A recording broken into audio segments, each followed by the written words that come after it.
Hello, everybody, and welcome to another episode of the She Is Unleashed podcast. Y'all, we are on episode 10 of season 6, y'all. I want to thank God before I do anything else for the ability to show up in this way and to show up consistently over the last several episodes and last couple of seasons. We are coming to the end. We've got like 2 more episodes after this that are the original episodes, and then we still have all these amazing conversations, these bonus sessions with some phenomenal women that we are going through that are blowing my mind, just how aligned God is, just allowing us to be in our conversation and what he is speaking to his daughters in this season.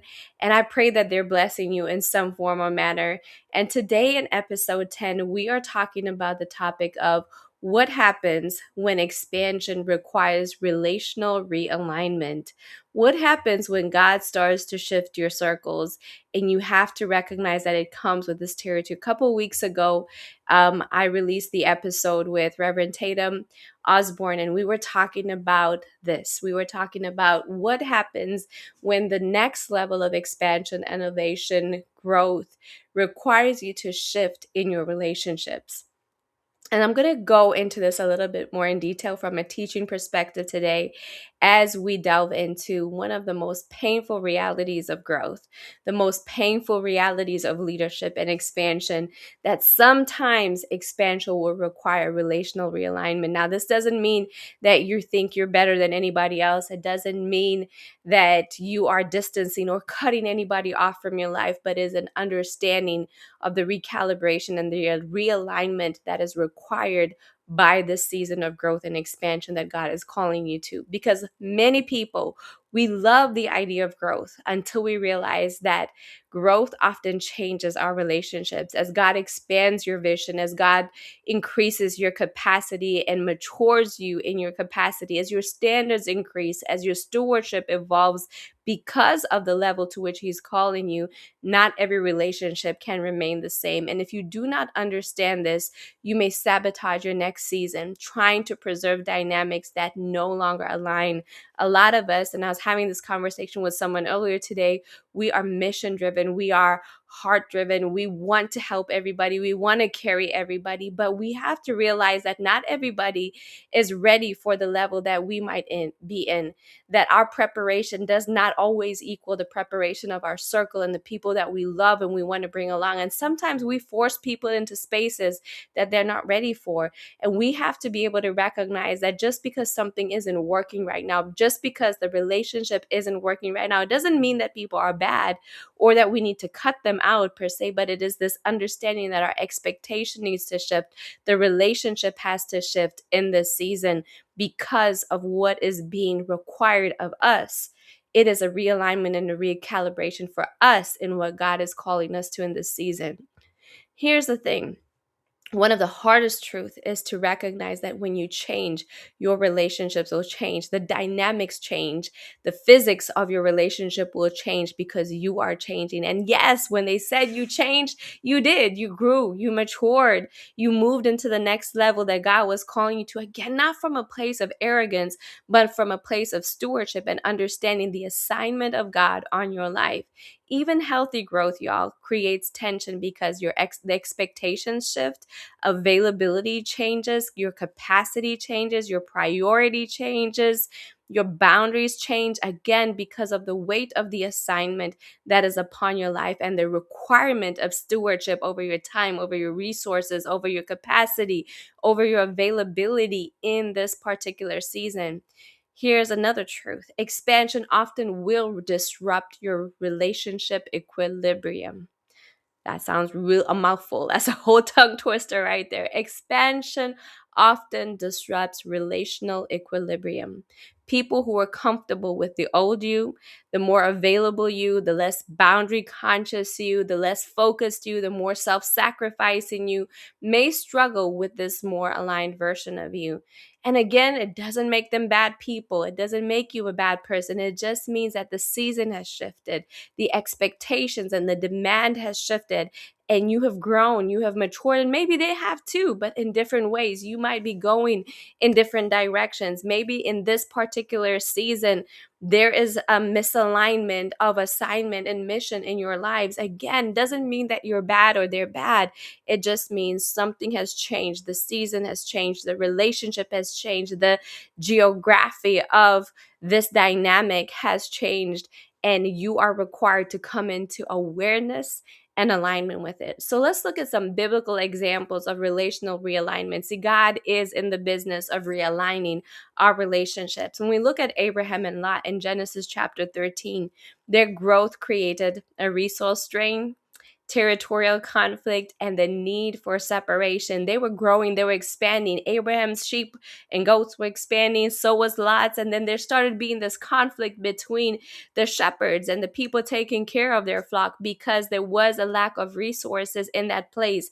It was a sign that there was a need for expansion, there was a need for separation, there was a need for them to go in different directions, not because there was any hatred. It wasn't because there was hatred, but the issue was that the current space could not contain both of them in their growth and their expansion. And there was a need to space out a little bit to make room for growth and development and progress.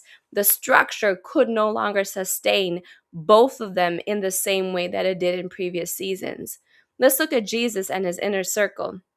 Jesus loved a lot of people. He loved everybody, but he entrusted people in very different ways. He had the crowds, he had the disciples, he had the 12, he had the 3, he had the 72, y'all. He had different levels of entrusting and assignment that he gave to his disciples. Here's the thing, when we mature, we start to understand that access and intimacy are not the same thing. Let's talk about that a little bit more. A lot of leaders assume that if the relationship changes, something must be wrong. That's not necessarily true. We have to learn to be comfortable with disruption. We have to learn to be comfortable with change and shift. And it doesn't always mean that something is wrong. It just might mean that we've outgrown the spaces that we're in. Sometimes the relationship is not unhealthy. Sometimes it's no longer structured for the season. Sometimes it's no longer aligned with your current demands. And sometimes the relationship is no longer capable of the same kind of proximity. In the book, The Whole Leader, we teach, and in the Whole Leader Intensive, we teach that mature relationships, mature leadership requires the courage to let the relationship evolve without forcing them into former forms. We have to learn that we are growing, we are maturing, and we don't have to stay the same. We should not stay the same. And sometimes the evolution and the growth that we are experiencing will cause us to move in different directions, to make room for the growth and the expansion that God is calling us to. In the book, The Superwoman Detox and the Superwoman Detox program, we talk about why women, high achieving, high capacity women, work so hard to over preserve relationships. First of all, it's hard to find a bestie. It's hard to find a woman that you can relate with and share with. And a lot of the hurt that women are carrying, high capacity women are carrying, come from relational wounds, come from places of being broken and hurt by, and sometimes even feeling betrayed by relationships that shifted in different seasons of the different women's lives. And here's the thing, again, no ill intention. Some might have, but most of the time there's no ill intention. It's just that life happened. We grew, we evolved, we expanded, maybe in different ways and in different directions. A lot of women struggle here because we've been conditioned to believe that we have to keep everyone comfortable. We have to preserve access at all costs. We have to maintain every relationship equally. I got to show up for all the things all the time, everywhere. We can't. Even as God expands us and grows us and matures us, y'all, our capacity, our availability is shifting too based on what God is entrusting with us in that season. A lot of women have been told and taught to avoid disappointing people, so we don't say no. We try to show up again and extend and overextend our capacity in ways that we can't. We disappoint because we keep setting expectations that we are still the same person that we were in past season. We've been taught to carry emotional responsibility for others and their emotions and their reactions and their experiences. That's so heavy to carry. But in this season, we are learning that over functioning in relationships often masks the fear of disapproval and abandonment. I want to add to that even rejection, the fear of rejection, the fear of being alone, the fear of being abandoned, the fear of disappointment. Y'all, when we overfunction and overextend ourselves in relationships, it's always stemming from a place of fear. And because of this, a lot of women delayed necessary boundaries. We don't communicate our yes and our no. We resist the relational transitions. We keep pulling on relationships that have transitioned, and we try to keep bringing them back. And we don't realize that in doing that, we're usurping not just ourselves, but them in their ability to progress and move forward and step fully into the season that God has them in, and ourselves as well. We often maintain unsustainable access to people that we recognize are draining us, or we're draining them. See, it's a two-way thing. It's not always about the other person doing you wrong. Sometimes we're doing people wrong by holding on to things that have outgrown the current season or the past season. A lot of women often keep carrying people beyond the season that they were intended to carry the relationship. When we look at the heal framework, we learn that alignment changes. When we align with God's will and God's heart for our lives again and again throughout scripture, we will experience changes in who we can walk closely with in different seasons of our lives. When we look at the Heal High Performance Blueprint, we talk about alignment affecting our relationships, because not everyone is assigned to every season of our lives. Not everyone has the capacity for your next level, and not everyone can handle the demands of your growth. And not everyone is meant to remain in the same proximity for every season of your life. When we look at the mantle map integration, where we understand exactly what and who God has assigned to us for this specific season, we recognize that the mantle upon our lives clarifies our relationships and often will require recalibration. I'm going to say that again. The mantle that has been placed on our lives, not because we're all that, not because we're so super special, not because of anything, is just the assignment on your life, will often require us to clarify our relationships and will often require recalibration. Here's the truth. Some people are covenant people. Some people are seasonal. Some people are situational. Again, not labeling, not limiting, but simply coming into awareness and recognition of, God, why did you place this person in my life in this particular season? And are they meant to be in my life in the next season? And being able to hear God when He's speaking to that in our lives. Some relationships are situational. They're here for a purpose and a reason. I had this conversation on Saturday at a networking event. And in this networking event, we talked about this, is being able to discern.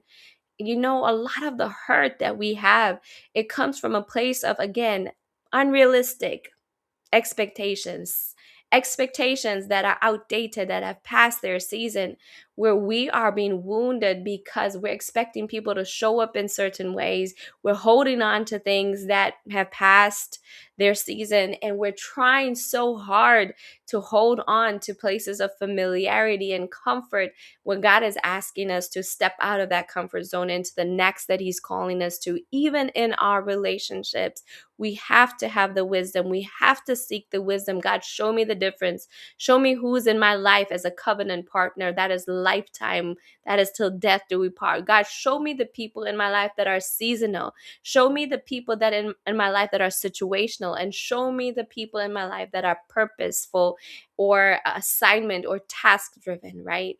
Here are some signs that realignment might be necessary in a particular relationship. You might need a relational realignment when the relationship constantly drains more than it deposits in you.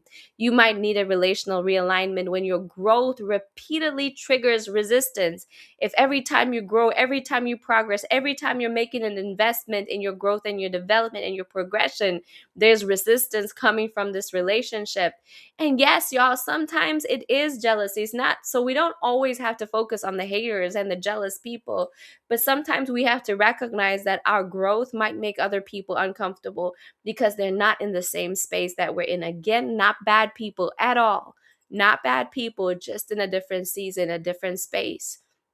There might be a need for relation realignment when we feel the pressure to shrink in order to preserve that relationship and that connection. You got to dim down because they're saying you're too much. You got no, anytime you feel the need to dim down in order to accommodate other people and preserve that connection, there might be a need for realignment in that particular relationship.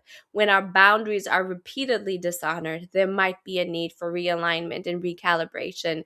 When the relationship no longer reflects mutual stewardship, where you're always the one reaching out, you're always the one investing, you're always the one making the connection, then it might be time for a relational realignment. Where familiarity has replaced honor, where we've become so familiar, there's some kind of disrespect going on here where it feels like I don't honor my promises, I don't honor the expectations, I'm not showing up in a manner that is honoring of you, and vice versa. It might be time for relational recalibration and realignment. Listen, not every relationship must end, but some may need to evolve. And if we can't have that honest, transparent conversation about what needs to shift and evolve in the relationship, then again, it might be time for recalibration and a realignment. How do mature leaders handle relational realignment? Number one, with honesty. We don't just ghost what requires conversation. Y'all, please let's stop being people that ghost. Please let's stop stonewalling people. Please let's be mature enough to have these conversations and to communicate clearly instead of just peace out. That is literally, that's a trauma response, y'all. If you feel the need to just disappear and ghost people, that is dishonoring. That is not a responsible way of handling relationships. Now, here, given honestly, there might be moments when you try to have those honest conversations and it doesn't go well. And people are not ready to receive the shift or the transition that you're trying to communicate.